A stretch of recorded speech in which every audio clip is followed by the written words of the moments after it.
Gate 2023 is going to be toughest. क्या ये आज तक का सबसे डिफिकल्ट पेपर होने वाला है? आईआईटी कानपुर बना रहा है। इससे पहले 2015 में आईआईटी कानपुर ने पेपर बनाया था। एंड आईआईटी कानपुर का जो स्ट्रेटेजी रहता है वो रहता है फॉर्मूला बेस्ड क्वेश्चन देना। मतलब जो बंदा फॉर्मूला, एल्गोरिदम एंड उसका एप्लीकेशन सीख के जाता है उसके लिए ये टफेस्ट नहीं बनने वाला है। और जो बंदा फॉर्मूला को अप्लाई करना नहीं सीखा, सिर्फ थ्योरी पढ़ के जा रहा है, उसके लिए वो टफेस्ट बनने वाला है। मतलब क्या होता है कि जो चीज़ आपको नहीं आता है वो तो टफेस्ट है। एरोप्लेन चलाना टफेस्ट है क्या? एरोप्लेन चलाना टफेस्ट है क्या? अगर मुझे बोला जाए हाँ टफेस्ट है मेरे लिए, क्योंकि मैंने सीखा ही नहीं, मैंने प्रैक्टिस ही नहीं किया। और अगर एरोप्लेन चलाने के लिए बोला जाए जो हमारा पायलट है उसको बोला, उसके लिए कोई टफेस्ट विषय नहीं है। मतलब ऐसे होता है पढ़ाई में, अगर आपने प्रिपरेशन ढंग से करोगे, एक मंथ अभी भी टाइम बचा हुआ है, अगर ढंग से प्रिपरेशन करोगे तो आपके लिए टफेस्ट नहीं होगा। और ये सबसे इंपॉर्टेंट बात है कि ये लोग कभी अनोखा क्वेश्चन उठा के नहीं बनाता है। ये पेपर बनाने का एक तो IISc 2008 में बनाया था, जो मतलब अनोखा से अनोखा, जहाँ पे लोगों का बेसिक मिस्टेक होता है वहीं का एक क्वेश्चन बना के दे दिया था। ऐसा पेपर आज तक दुनिया में सबसे टफेस्ट हुआ था 2008 में। उसके बाद 2022 में कुछ क्वेश्चन आया था, लेकिन उसमें भी ज़्यादा नहीं किया था। मान लो 20 क्वेश्चन, 20 मार्क्स का क्वेश्चन का आसपास है, जहाँ पे वो लोगों ने टफ क्वेश्चन उठा के दे दिया।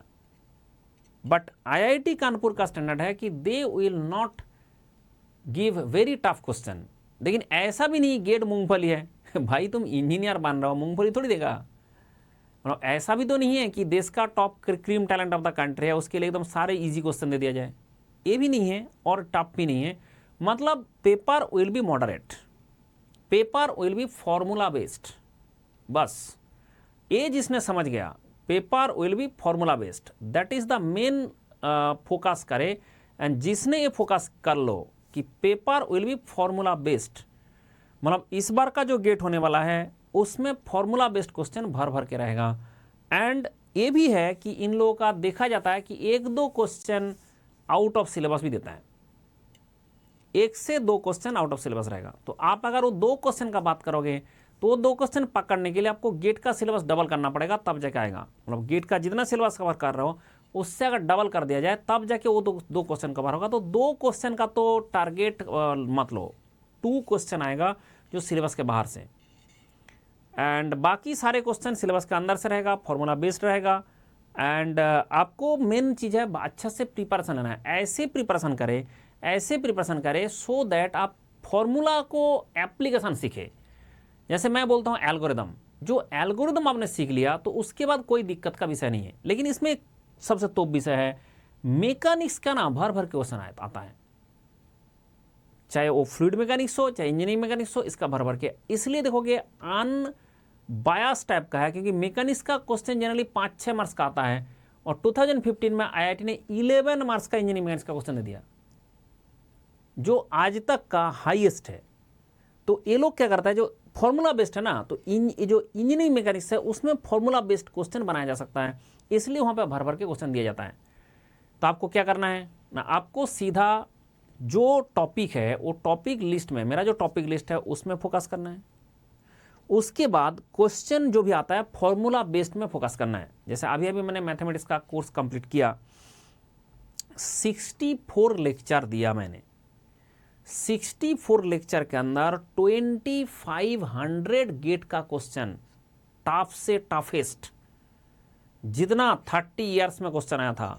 30 ईयर्स में एक ब्रांच का नहीं, मैकेनिकल का नहीं, मैकेनिकल, इलेक्ट्रिकल, सिविल, इलेक्ट्रॉनिक्स, आपका PI, इंस्ट्रूमेंटेशन इंजीनियरिंग, जितना भी केमिकल, जितना भी क्वेश्चन आया था, XC, सारा क्वेश्चन टफ से टफेस्ट तक हमने एकदम सीक्वेंस में धीरे से एकदम आराम से, जो एकदम सिंपल क्वेश्चन से शुरू करके एकदम डिफिकल्ट लेवल तक करके दिया हूँ। तो जो बंदा ये करके जाएगा, नॉट ओनली मैकेनिकल, चाहे सिविल का हो, चाहे इलेक्ट्रिकल का हो, चाहे इलेक्ट्रॉनिक्स का हो, चाहे PI का हो, चाहे XC का हो, जो भी बंदा मेरे से मैथमेटिक्स पढ़ के जाता है उसके लिए every question will be easy and अगर आपने नहीं किया तो most of the question GATE में जो मैथमेटिक्स आता है स्टूडेंट फेल करता है उसमें, क्योंकि उस लेवल का क्वेश्चन मार्केट में मिलता नहीं है।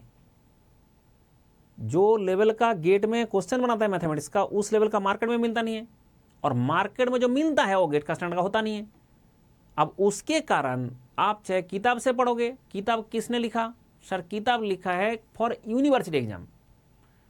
आपका कॉलेज में, यूनिवर्सिटी में जिस टाइप का पेपर आता है, बड़े बड़े डेरिवेशन रहता है, उसको एक एक क्वेश्चन का बहुत टाइम दिया जाता है, उसमें ट्रिकी वाला क्वेश्चन नहीं होता है, और ये आपका गेट में आता है। तो इसके लिए क्या किया गया ना, गेट का ही धरती में 2500 क्वेश्चन, एंड गेट का high standard, low standard, below standard, average standard, सारा स्टैंडर्ड का क्वेश्चन मिलाने से आपको एकदम स्मूथ बन जाता है, माखन बन जाता है। लेकिन उसमें डिफिकल्ट भी है, इजी भी है। फिर आप अगर इजी से डिफिकल्ट तक जाओगे तो स्टेप बाय स्टेप चढ़ोगे तो आप गिरोगे नहीं। अगर किसी को बोला जाए सीढ़ियाँ में तुमको ए स्टेप नहीं, तुमको पहले ही 4 नंबर स्टेप में जाना है, तो तुम गिरोगे। तो सिंपल सा बात है कि जो पढ़ने का भी तरीका है, स्टेप बाय स्टेप चढ़ना होता है, सिंपल से शुरू करे एंड डिफिकल्ट तक जाए। लेकिन ऐसा नहीं होता है कि कुछ बच्चे का होता है पहले ही डिफिकल्ट बना दे दो, मैं पहले ही गिर जाऊं। तो इस टाइप का जो तरीका से जो पढ़ रहे हो तो उसके लिए दिक्कत है, नहीं तो ऐसा कोई दिक्कत का विषय नहीं है। इस बार का पेपर जो IIT कानपुर सेट कर रहा है, उसका पेपर होगा फॉर्मूला बेस्ड, 2 क्वेश्चन एक्सपेक्टेड है, आउट ऑफ सिलेबस आएगा, एंड बाकी जो पेपर आएगा वो मॉडरेट आएगा।